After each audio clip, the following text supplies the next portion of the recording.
hello सांग मैंने आज शनिवार आउ मो झील बम्बे आसिक पहुँची से 4 नंबर पाखे रोचे जहाँ रोचे से रही कंकड़ा तरकारी कर 5टा कंकड़ा आनी बाबा आज खाती तरकारी करके आसी पाम्पलेट माछ लुण हल्दी गोल आनी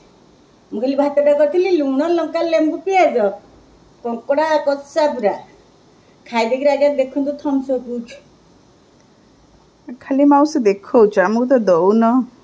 आगे शोई पड़ता जान सांग मैंने शोई पड़ता हेल्ले आणिकी आसी पाम्पलेट माछ ए जाऊँगी भाजी बाय कौन करवा खाया तो कष्ट करा पड़ो बाय बाय सांग मैंने देखु पाम्पलेट भजा हो देखु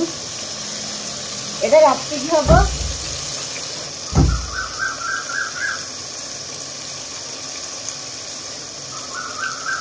आम कंकड़ा तरकारी खाइला फटो उठे झील तो तरकारी आनी ना